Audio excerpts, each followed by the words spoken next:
대선 막바지 댓글 조작 의혹이 불거진 보수 성향 교육단체 리박스쿨에 대해 경찰이 압수수색을 벌이며 본격적인 수사에 착수했습니다.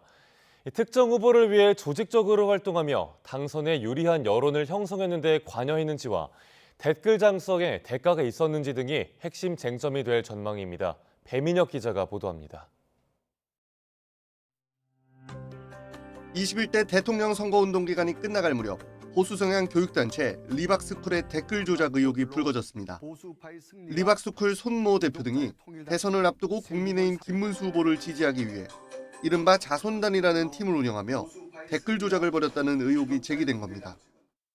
앞으로 남아있는 이 대선 기간, 이게 여론에 실제적으로 어떤 반영이 되려면 제가 볼 때는 앞으로 한 2주 정도밖에 시간이 없다.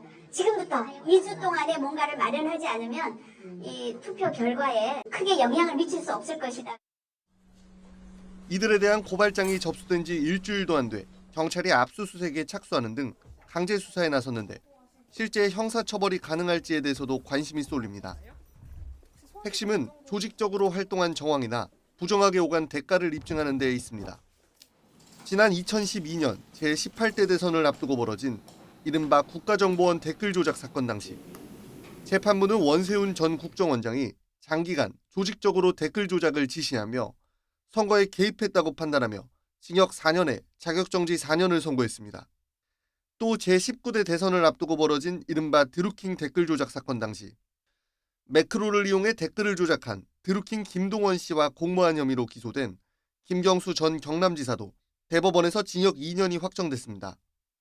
이처럼 선거 개입을 목적으로 조직적으로 활동한 정황이 포착되면 경찰 수사와 검찰 기소로 이어져 유죄로 인정받을 가능성이 큽니다. 이뿐 아니라 리박스쿨이 부여했다는 늘봄학교 강사 자격증 등의 대가성은 없었는지도 쟁점입니다.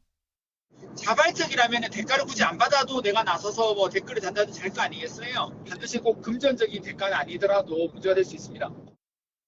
이 같은 논란에 대해 리박스쿨은 자발적인 의사표현이었고 어떤 대가성도 없었다며 의혹을 강하게 부인하고 있습니다. 경찰이 압수물을 분석하며 수사의 속도를 높이는 가운데 사건의 실체가 드러날지 관심입니다. YTN 배민혁입니다.